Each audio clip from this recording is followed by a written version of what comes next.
a number of you that are here, sitting here, that never thought you would see the director of UCAN giving a presentation at a SPAN Ohio conference. But I am really pleased that that is a possibility here. For too many years, UCAN and SPAN did this. And we, always lamented the fact that, but we were butting heads, and, we tend to, as social justice people, form the circular firing squad, and we fire inward instead of outward, and that has to end if we're going to be successful, any of us, in what we want. At this point in time, thanks to Steve's leadership, SPAN and UCAN are more like this.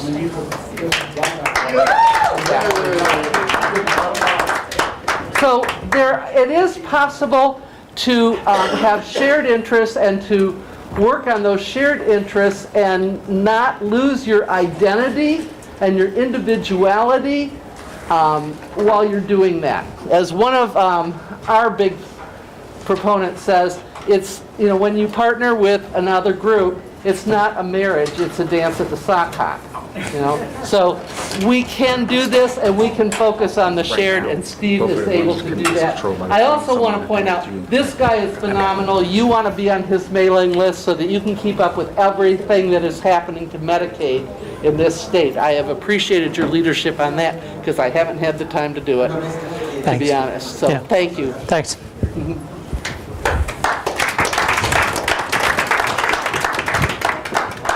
So right now, apparently the two projectors are in sync between the two rooms. So I'm going to give next door's presentation. It's like next doors? Just kidding, Deb. That's what's coming up right now. Yes, yes. It's one of those theater improv kind of things, right? So. Yeah, I think Deb set that up in terms of where I'm at and what I want to talk about. And that is about shared interests. And I think that is our challenge in healthcare. I think it's our challenge because we believe very strongly in particular values that are not necessarily shared by everyone, for good or bad. The predominant values of different individuals are going to be different. And social cohesion is not necessarily the Central American value. America's individualists, pulling yourself up from nothing, right? And because of that, that creates entitlement. I am entitled to this because I worked for it, and you're not. You are not entitled to this because you did not work for it. So that sets up this dynamic where we think about health care for all. Why do they deserve it if they did not work for it? And that's what we're going to have to get to in terms of interests and values and understanding that if we're going to be successful in taking this all the way. If we're going to have health care for everyone, we've got to think about how to not talk simply about that everyone deserves health care, but why, for those who maybe have different values, individualism, I'll get at it in a bit, but how do we convince them as well? Because we ain't got there. I mean, you all spent years and years on this issue, and we're not getting there despite the fact that we've got 75, whatever, 80% of the people thinking that universal health care should be what we have. Brilliant. Oh, that's so cool. I'll have a timer and everything.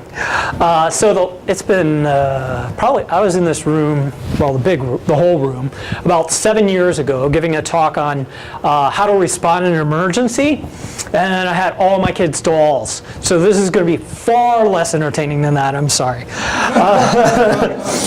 Yeah. Good luck with that. Okay. So we're. Deb probably did this introduction, but we are, if you look at what our tagline is, it's not a hell of a lot different than where you're at, right? We want everyone to have accessible, quality, affordable, accessible health care. Everybody, right? So, not much different. And I'm going to keep stepping in front of these slides. If ever I'm like standing too long and you can't see, just yell at me or flag me down. So we're going to talk about advocacy and how to think about advocacy using community catalyst system. And I'll dive deeper into some of this stuff because I think it's important. And in particular, we started off with Deb and I talking about how we're coming together better and can be supportive of each other. And I think that's what the next step is going to have to be. It is not necessarily going to be. Yes, I don't want to blow them out. Don't use the mic then. John, you are. So,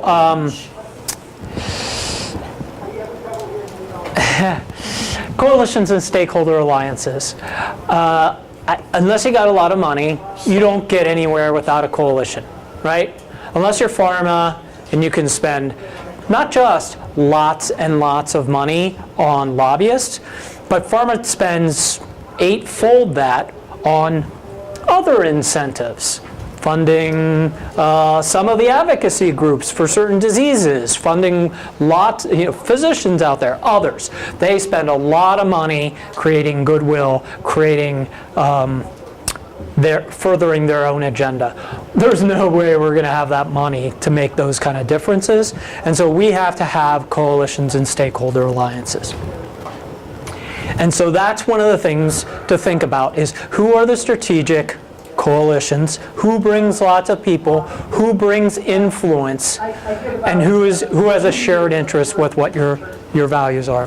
Steve, could you maybe suggest some of those, while you're on the topic of who are the stakeholders in Ohio that we should be in touch with? Let me get to that in a second, because we're going to talk deeper into targets and how we think about targets, who we need to influence, what their leverage points are. So we'll get to that. Let me kind of walk through this and then we'll spend some time there, Bob. So this is just a little bit deeper in terms of coalitions and ways of thinking about it. So there's a paper by Barry Dorn and I'm trying to think of the other guy called Walk in the Woods, two Harvard professors. That the Walk in the Woods is a story about Cold War and how actually the big SALT treaty came to pass. And the issue is, where are the shared interests? What is it that partner, that coalition you want to be help you with your agenda and with your outcome? What is that shared interest you have that's going to get you to that? And sometimes you're just never going to find that. Maybe you won't be able to find that with the U.S. Chamber of Commerce, right? Or Big Pharma, or the American Health Insurance Association. But there might be others that you'll find that shared interest in being able to move that forward. And so the thought in terms of this, and I can give you a cite to the paper if you ever want to take it, but you've got to have an open exchange of what your interests are between the two. So there has to be creation of some level of trust enough that they're willing to share what their interests are in an explicit way. And you might be able to tell that pretty readily from where they are. But you may have to have that conversation as well. And find out where agreement and disagreement is. Where are those pieces that they just simply can't tolerate, and see where you can get to that are going to allow you to align your interests and define priorities. It's a little trickier when you know what the outcome is, right? Because, but if there are different ways of getting to outcome, then you have negotiation. You have the ability to work together to define how those interests are and what those priorities are. And I say that to say that means that you have to be willing to give. So let me give you an example of something we have. UK and Ohio has worked on a piece called Dental Therapists. So we started 8+ years ago thinking about how you could create this new scope of practice. We were very rigid in what we thought that was, right? We're our outcome is really about improving oral health access, but we had a very rigid way we wanted to get to that, which is you have to train these dental therapists with 30 procedures that they could do in their scope of practice. The training had to either go through hygienist or could be standalone. I mean, very prescriptive in what that looks like. It's hard to find partners if you're unwilling to negotiate. And I just say that as in think about where the outcome is, what you want to do. We want to cover everyone. There might be different ways of getting to there, and be flexible within that. And listen. And that's a very good program, by the way, for anybody who's interested. It's a good program. We should be doing it. Thank you, sir. So let me just mention one other, so I had to throw one emergency response slide in here. So this is, when you think about working with people, with other coalitions, anytime I think of working with people, it always comes down to thinking about working with people in a crisis. Generally, you've gone through those other things. You've defined what the mission is, what your outcome is you're after, what are these critical objectives. But then, when you're working with other people, you need to define your roles, responsibilities, how you're going to communicate, and how you're going to coordinate. Because not all things have to be coordinated, but some things do. So if you work through these with your coalition partners, then you'll have a better relationship. And you're more likely to achieve your objectives without stepping on each other, right? So, for example, you might say, yeah, we're going to work the social media and we'll give you tweets. We're hoping that you can amplify them for us. Or no, maybe that's a talent that one of your coalition partners come with. Or maybe they've got the access into certain legislators. But be clear about the definition of what you're expecting from a partner and what you can give to a partner. And how you're going to communicate about that. I don't know, that sounds stupid, but so I was involved in a lot of disaster response, and we always called this one the lesson unlearned, and that was communication, because every single response was, we could have done better to communicate about this, right? So it's a big, one of those things everybody says, communication is critical. You will never communicate enough. So always over communicate. Okay?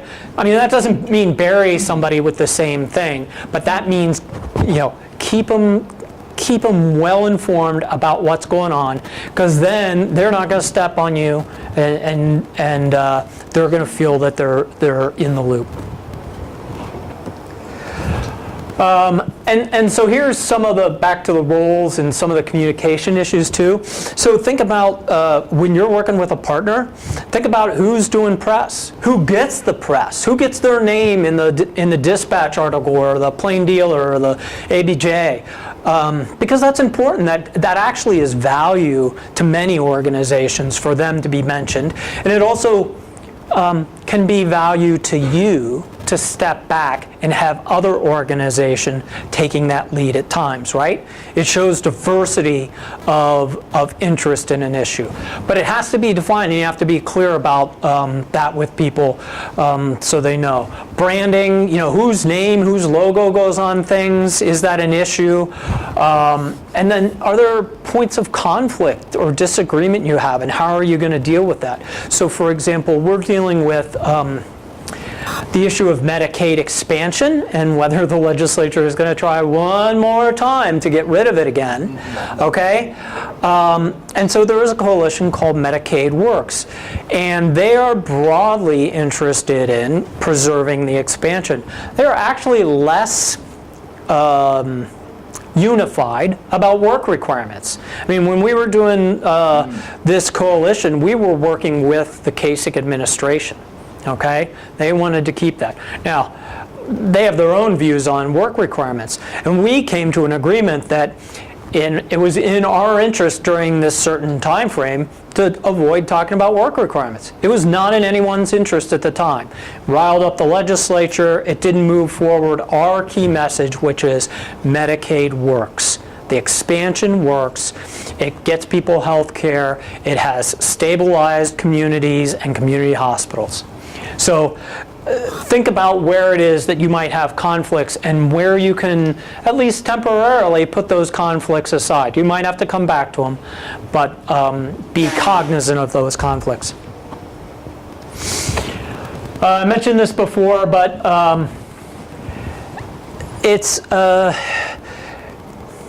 so we'll talk more about this in terms of values, but think about, you always got to think about who you're communicating to at that point in time and what they can receive. So there's the communication that you have that is about sharing with your partners and making sure they're in touch. And then there's the social media, the earned media, the paid media, so ads. Those are really the three that you need to think about. Think about who your target is. It's always about the medium and who the target is. So for example, Facebook, older, probably, let me see, who in here has a Facebook account and takes a look at least? Yeah. Instagram, who has Instagram? More than I thought. Instagram's pretty, I'll say if you're trying to reach 20, 30-year-olds, you got to use Instagram. So you got to think about your medium and your target, and then what you say to them that's gonna resonate with them, and how that looks. So is it visual? Is it audio? How does that look? So think through those pieces when you're doing that communication. Resource development. I put money up there. But money gets you some things, but you can have a movement with just people, right? You just have to have a lot more people. If you have lots of money, you got access and you got power. If you don't have a lot of money, you got to get a lot of people, and that's your resource. A lot of people. We got to get a lot of people. You do. And the best way to get lots of people is to start at coalitions. And by that I mean, there are lots of coalitions out there around behavioral health. So they are coalitions of organizations. So they bring in lots of people to begin with. So I work with Advocates for Ohio's Future, which represents about 500 health and human service organizations. There is the Creating Healthy Communities Coalition, which is all behavioral health providers. There's the Ohio Statewide Health Disparities Collaborative. There's all these, and those are just in the human services health area. So think about how you start with coalitions, because if you have to pick off one by one, that takes a long time. There are entities you want to go one by one because they're just that big. Such as, if you can make any inroads into chambers of commerce or into city councils or to whatever, you're gonna have to do those one by one. But it's good to try and hit at the overall. And then I guess I already moved to grassroots organizing. So in opposition to trying to hit coalitions, organizations, agencies, entities, it's also about just down in the bottom people. Boy, that doesn't sound right, does it? But yeah, it's at the roots, man. Things don't grow without roots.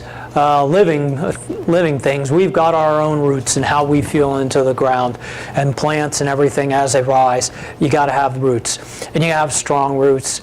And as I understand, that's really what got you 2 hearings.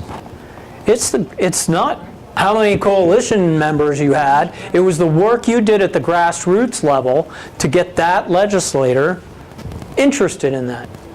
And that is super effective, because if you can replicate that with just even handfuls of people in each district, then you can move lots of things. That's why, go ahead. Yeah, what do you think about SEIU Local 1199? In a general, I was a member at one point in time. It's been a long time. But it's a Service Employment International Union. So what do you think about that organization? Yeah. So let me So yes, let's see. Outside healthcare, yes, I believe strongly in unions.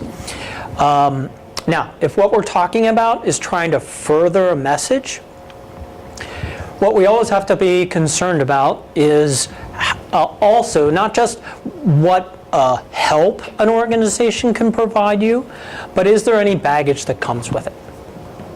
Okay? So, for example, partnering with Planned Parenthood.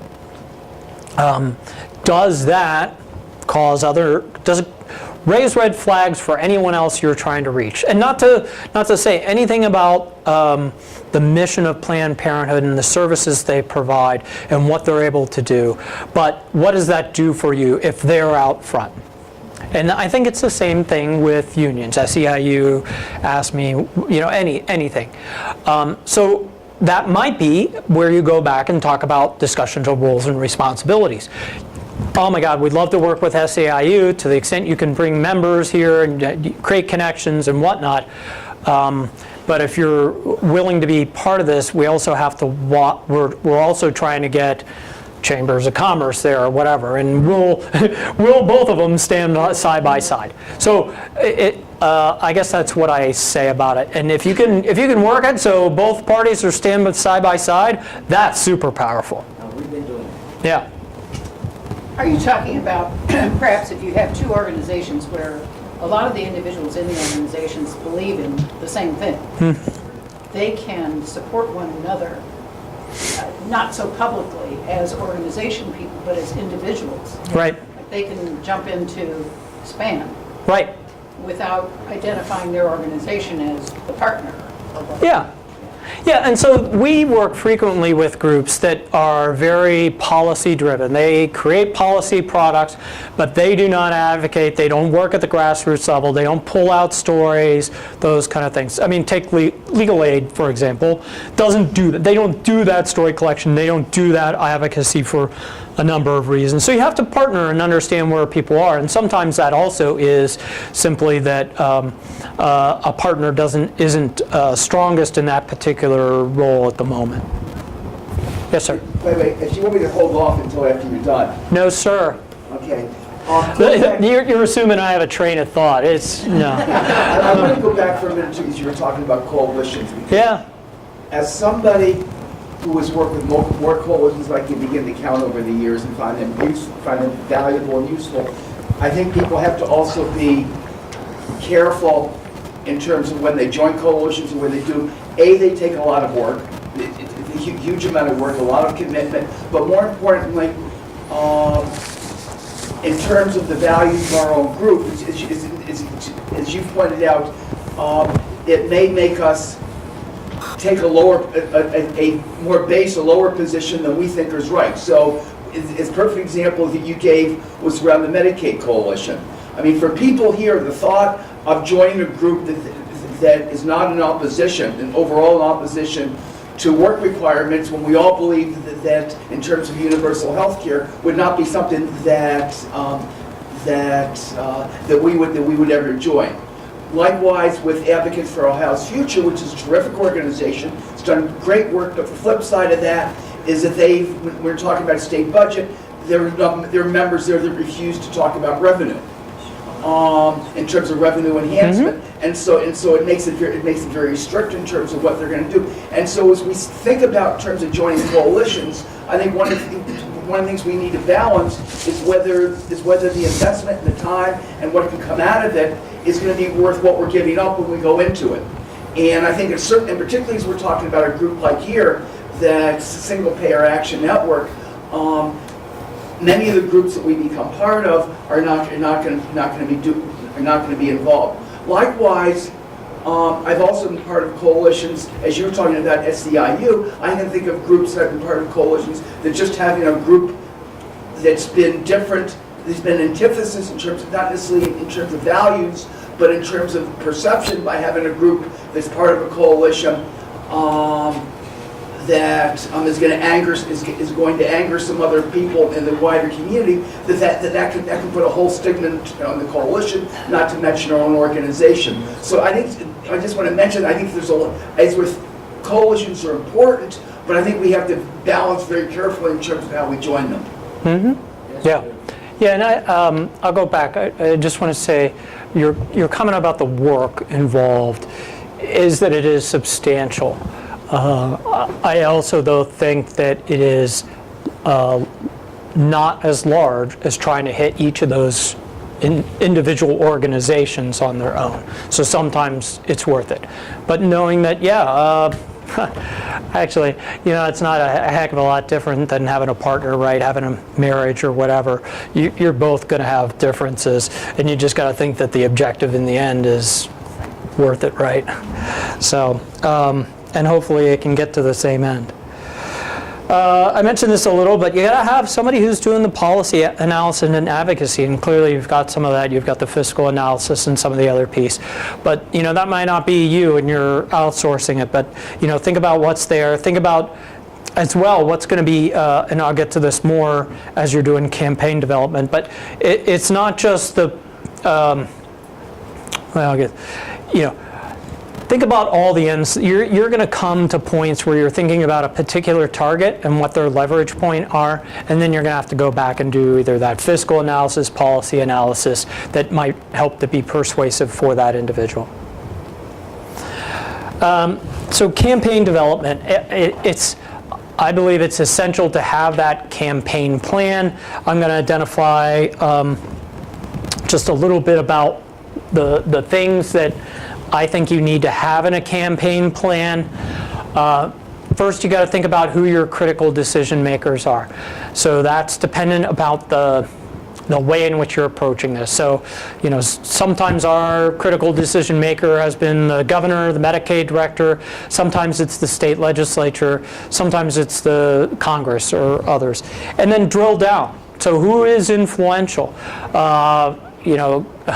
Getting the chair of the insurance committee is a critical decision maker. If you can get the chair of the committee that your bill's in, that is fantastic. And so think about where those points are, because you can't get everybody, right?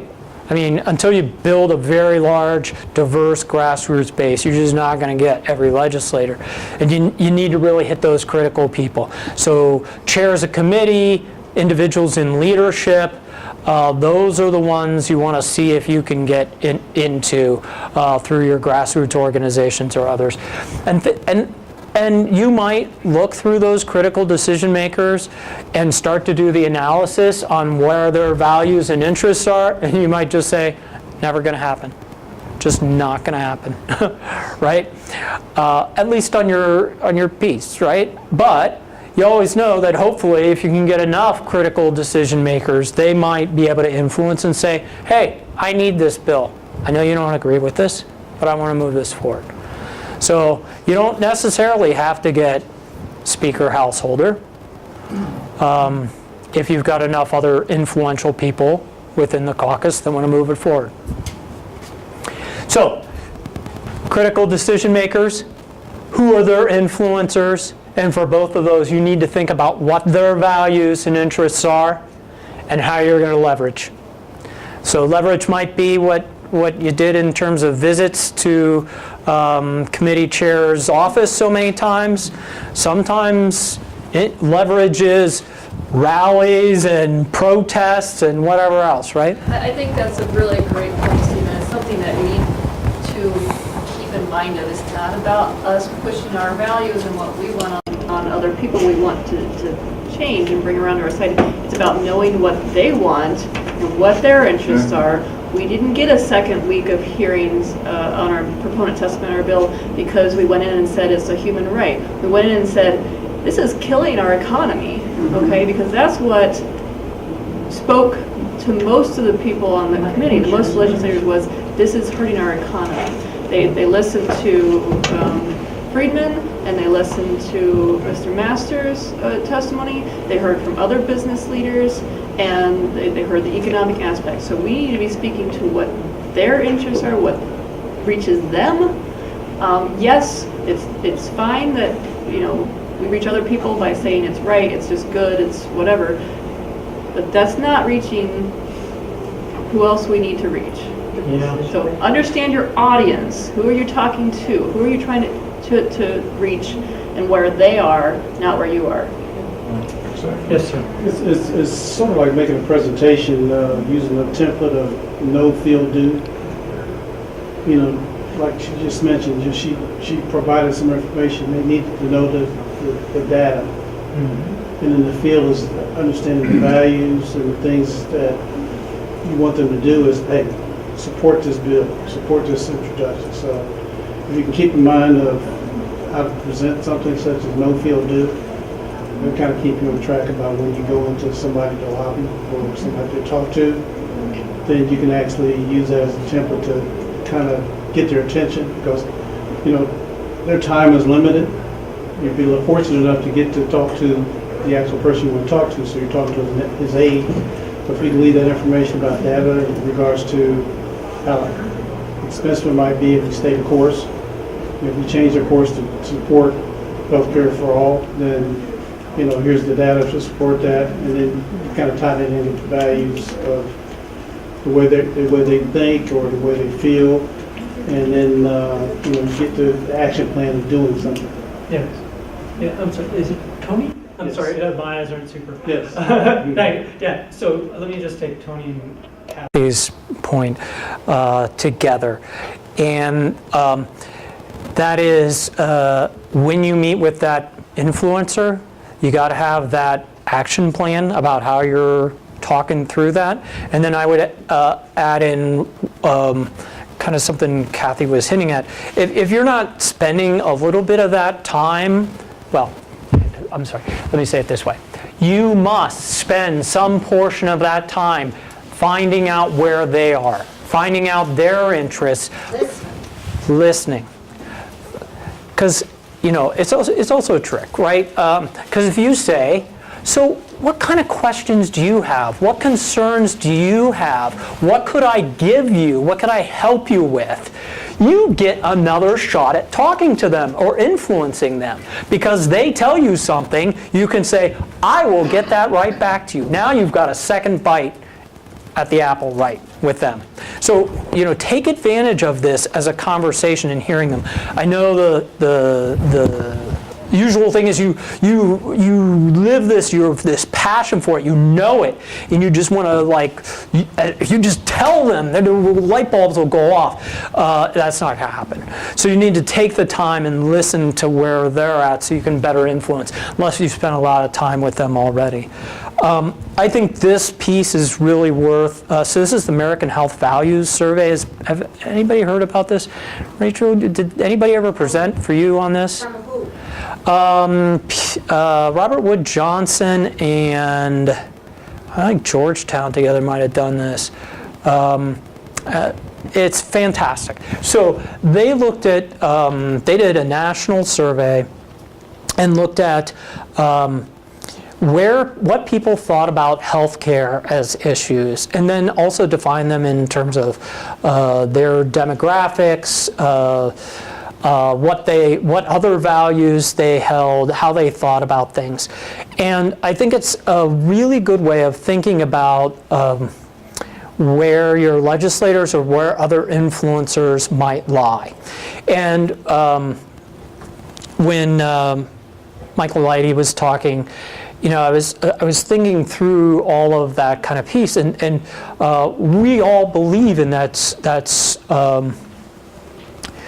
social contract with each other, that, you know, without health there's no justice, those kind of pieces. But those aren't necessarily the values that everybody has, and the individualism. So you got to think about where people are and where you might be able to influence them.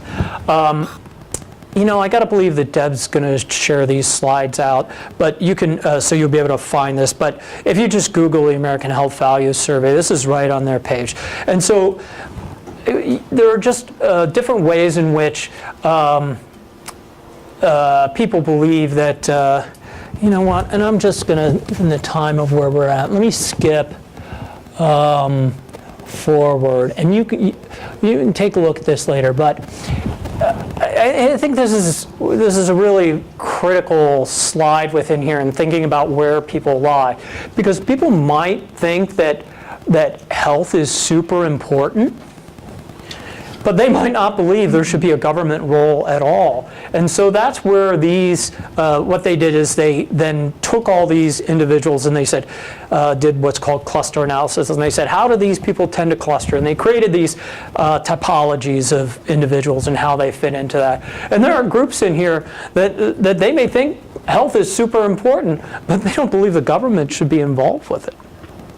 And so you'll have to look at the values they have if you really want to convince them that there needs to be this single payer system, because they don't believe government should be involved. Okay? Committed activists, just everybody here raise your hand, because that's probably where you fall, right? Right? But there are others that actually don't believe that health's like the most critical thing. They just believe justice is the most critical thing. And so, yeah, they believe there should be a government role and there should be changes in equity, but not necessarily that it's all about health.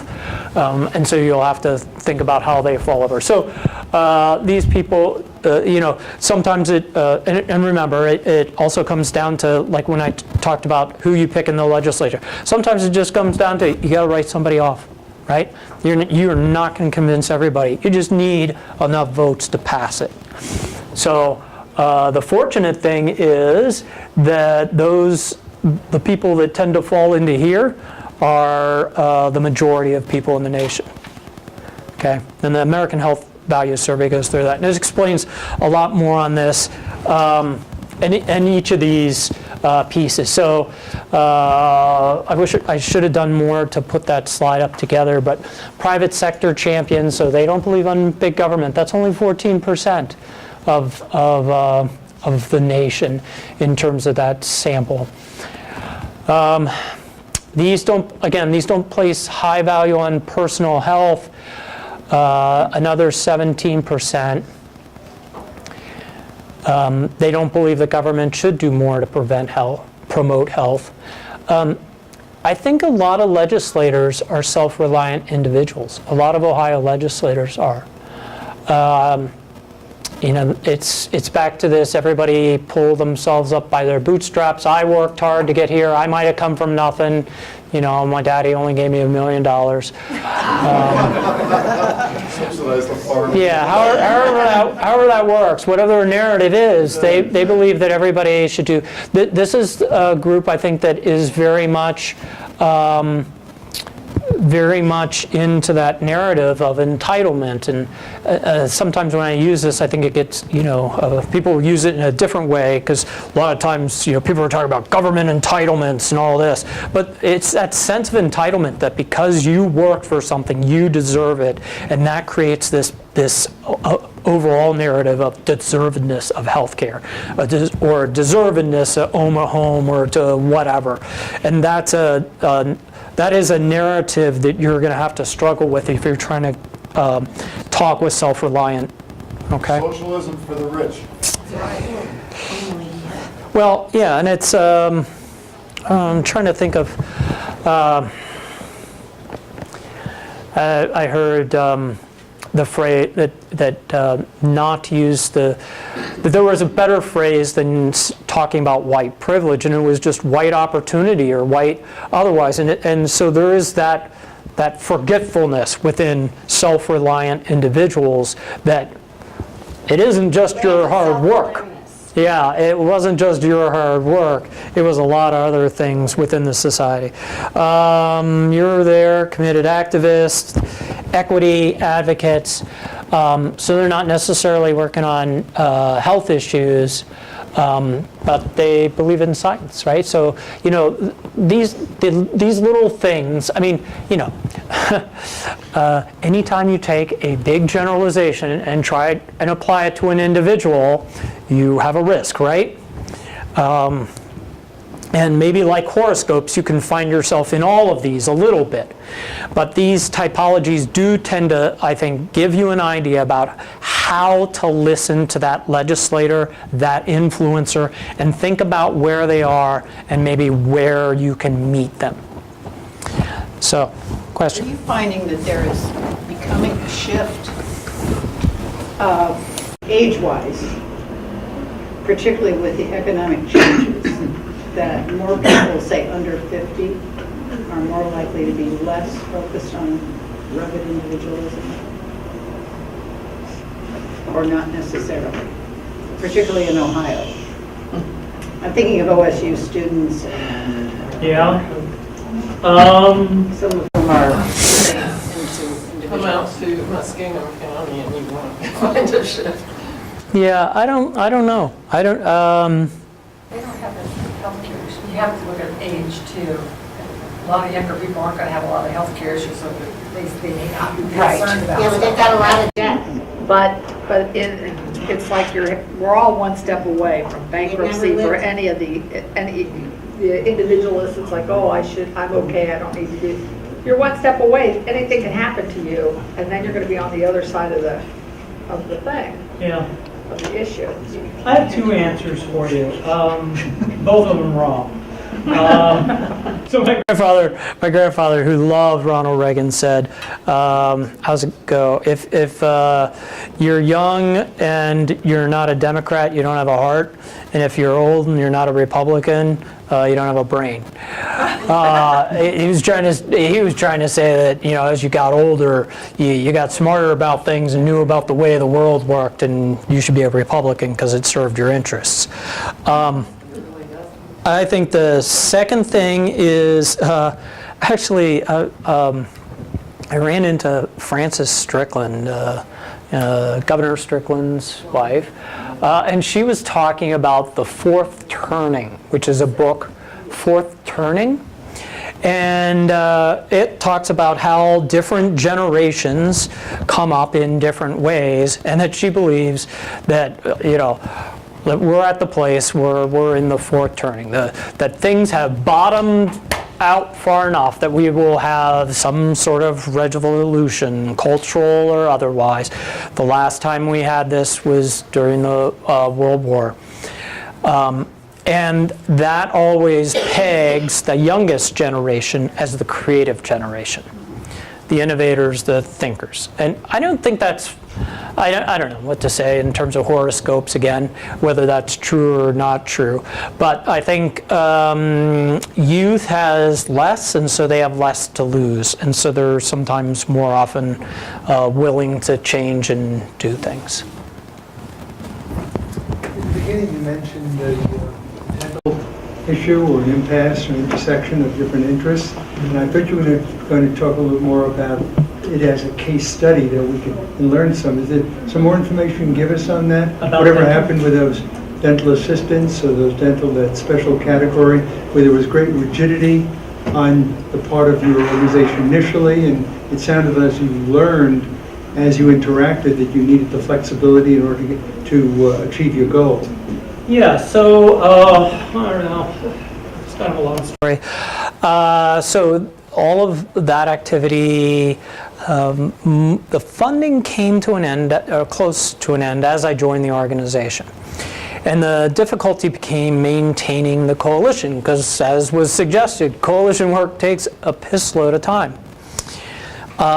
In that time, the dental hygienists have decided that they believe that there should be only one path to get to dental therapist, and that is through dental hygienist. As an organization, I've brought it to our board, we'll take up for a vote, but we will be supportive of ODHA's position. I think they're going to get a bill proposed. We're supportive of anything that gets us to helping to expand the scope, because we believe that will help with access. So yes, we no longer, UK Ohio no longer runs that coalition. And I think that's another, I mean, that was, we divested ourselves of running two coalitions when I came on. And I will say that I believe strongly in not running coalitions that you start. And that is because if you started the coalition and you continue to run it, it isn't a coalition. It's hub and spoke. It's people answering to you. You're seen as that entity. And until you start to transition leader into others, it's still you, and it's your organization, and it's not the coalition. And people don't take ownership and responsibility. So I think that has, because of resources on the dental therapy piece, has struggled a bit. On another coalition, Ohio Consumers for Healthcare, that's actually done good things. And we've had two strong leaders, a person from Ohio Federation of Teachers and a person from Legal Aid, that have taken that over and they run with it. And we do lots of work to support them and do that. And all the members have kind of stepped up. So I just, I guess I say that to say, so there's one other issue that we're working with, and right now Ohio Public Health Association practically wants to brand that and name it themselves. So it's health and equity in all policies. And right now they're not necessarily even looking for stakeholders. They just want people to support them. Okay, so it's not a partnership. It's please support us. I think that's a very difficult tactic, strategy. I don't think you tend to get people who will support you, who will just say, yes, I believe everything you say, and I don't want any input into that at all, right? That's what they're asking. So I think that is a challenging thing when you're trying to bring on partners. And I would suggest with a name like Single Payer Action Network, you'll have to struggle with that, right? If you're trying to bring in people, are you bringing them in to be partners on this, or are you bringing them in simply to support your, I was trying to think of a nicer word than dogma. I'm sorry, but that it's your doctrine, right? It's what you've set forth. Let me go back first, sir. I personally struggle with tactics, which, I hear people saying, oh, why isn't Sherrod Brown signing on to this bill? Isn't that horrible as Sherrod Brown? But Sherrod Brown wants Medicare to go down to 55, right? Well, That still don't help. it's still something, and I keep wondering if Span is missing the boat. And if UCAN is more into smaller steps and which works best, I don't think this country is just going to flip all of a sudden to single payer, even though I want it. Do you have any comments about that sort of How to get there from here? Yeah. Educate. Or if UCAN and Span are sort of the... I think what you have to understand is, you're right, UHCAN and SPAN thought because of the idealistic ideas that SPAN was, an only single payer. UHCAN is more of a universal healthcare in many different ways, and that's okay. And when you're building that coalition, what you're looking for is the Venn diagram, okay? Where do we overlap? We're not going to overlap on everything. That's not ever going to be possible, but we have to look at where we do overlap and build on those relationships. We don't overlap with unions very much, but in terms of their negotiating on their health care benefits and things like that, and how is that impacting them in their retirement, how is it impacting them to be able to negotiate other issues that are important to the unions and their job safety and work hours and other things like that. We have some overlap in there, and we have to find it to build those coalitions. The same thing with Sherrod or other politicians that aren't completely to where we would like them to be. We have to continue to find that how much do we agree? Is there overlap at all? And sometimes there isn't, and you have to be willing to know when there isn't any overlap either. I'm wondering. To speak let me speak specifically to Sherrod first. I say his first name like I know him more. Senator Brown. Yeah. So I think it's. I think sometimes it's about simply reducing to what do you get out of it, right? What do you get out of Sherrod Brown endorsing it? Does that do anything for the movement? Where is your high value target? Because I'm not certain. I would argue that he isn't a high value target for you. You know how he's going to vote if it comes up. So who do you need to convince to make it that others are going to come, that you're going to get to 51 votes in the Senate or whatever the heck it is in the House? That's what you got to be focused on. I'm not certain that Sherrod Brown coming forward does that for you.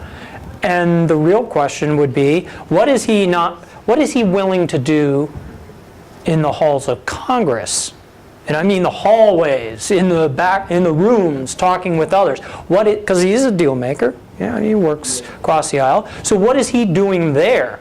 You don't need him to be visible. You need him to be talking with others. Okay? So, think about that. And then I think what you asked me was, what do I think about moonshots? A moonshot, right? What do I think about going to Mars, right? I think it's important to want to go to Mars or the moon. I think if you don't have that vision out there, you're never going to freaking get there. And so that's, I think that's where Debbie and Debbie has thought about how there's potential for incrementalism as well, how we came together. Because we both, she has an organization that believes in that moonshot, and I have an organization that's been, let's launch a satellite, or let's get it from monkeys to people, something like that. And so we're both out there to the same purpose. I think there are also things that we can think about that are about changes in paradigm. So the piece where I was talking about that OPHA doesn't need us yet, that is the bill introduced by Senator Tavares called Health and Equity in All Policies. It was Senate Bill 302 last session.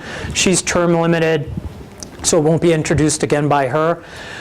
I think that the legislature having to explicitly look at how a piece of legislation impacts on health and equity would be a darn good thing to us who believe in both health and equity. That would further all of our purposes. That sounds like a splendid place for all of us to work together. It isn't going to get us our moonshot or our satellite launch, but it starts developing the technology to get there. So I think there are things we can start to do that start to push that.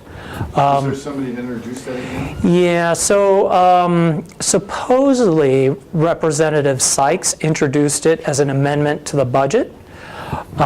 If it appears in the House budget when the sub-bill drops this next week, we will all know that there was more deals that were cut in getting household or speaker than we even knew, right? I mean, we know there are deals that didn't come to light, but that would tell you a lot about what Representative Sykes has in terms of power if she's able to get that into the sub-bill. I don't think it'll happen, and it's not going to get through the Senate. The Senate's going to throw everything out from the House anyway. But, again, 2 minutes. Okay, but, so they're proceeding on, we think it's going to go and we're going to move forward. I'm proceeding on, I really believe in what you're doing. And I'm going to get as many people around the table ready to be your partner when you're ready to have partners. That's where I'm at right now. One last. One of the things that I find really difficult is we come to these things and we see and hear all these amazing facts and amazing things that the public is clueless about. And if they hear this stuff, there would be no way that anybody would want to change to a universal health care. They would sit there and say, why are we dealing with all these people, insurance companies and drug companies, when we could have the say? And yes, we have to get our elected officials, but we sat in, when I went to the hearing, and if I heard this right, there was one person up there, and I think he was a physician, who his comment was, oh, my people don't want this. Well, do your people really know what we're talking about? Heck no. They have their own agenda and their own mindset of what they think this means. And we have to me, overcome all that ridiculous, like it's socialism, it's leftism, it's radicalism, it's like Canada or this, that we have to overcome all these things that a lot of the insurance companies had put out there and misinformation. How do we get people? It's like, it's your health.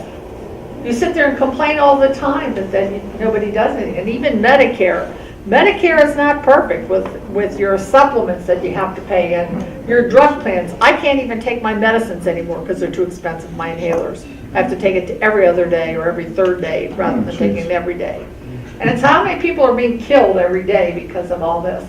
People need to hear this. If you need to be afraid of what is happening with the insurance companies. They don't hear the statistics of what the CEOs make, what the drug companies people, the money that they're making.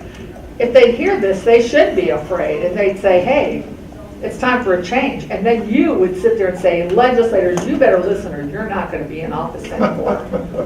Very simply. Yeah. If you don't start at a grassroots level and get people knowledgeable about that. Because let's see, to me, insurance is consumer fraud. You may pay for insurance, you may shop for stuff, but when you go into a hospital, you don't know what they're going to charge you. I don't know what else, what other business, you don't know what you're expected to pay for. I've had doctors say that they have family that come from another country, go to the healthcare, they try to call the hospital, their own hospital they work in, and find out what the cost is. They won't tell them. So I guess I would say, So have a conversation with someone that is not engaged in this issue. Have that conversation and make it a conversation. So why, you're not supposed to use why, right? If you really want to have a conversation, you don't use why because it's blaming. But How do you what is see it? things? Pardon me? How do you see things? Yeah, and What it's, concerns you the most? There's open questions. and what would cause you to be active? What would you need to be active on this? What would you need to be able to call your legislator and talk about the concerns you have? Education and information. I may be the newest kid on the block here. Maybe the last 2-3 years. Single payer. Sitting here now, every time I ask someone about single payer, most people don't even know what the heck it is. They don't know what the heck you're talking about. You know, so you can link up with existing organizations, labor unions, I guess, and et cetera. But until people know what the acronym means, what the problem is, I mean, you're not getting the support that you need. You know, I would say if I ask 5 people or mention the acronym stand and what have you, 5 people don't know what that is. And that's a problem. So why should our legislators, some of them frankly, care? You know, and then yes, they think there's nothing you can do about it. They're not educated on some of what I've been hearing this morning in terms of the facts, you know, dealing with insurance companies. I'm learning, but most people out there don't know. yeah. And as I sit here and I'm thinking, it'll be 10 years before we get anywhere. I'm sorry to say that. Okay, I think I have to send you to lunch or something. So if you, I think, I'll ask Deb, she'll announce about slides, so I can send these slides out. And if not, I don't have a card on me, but I can give you an email address. Could I just Yeah. So to me, the problem is to educate the population. That's what I think is the first problem, the first issue, the first problem. Yep. That's what I want to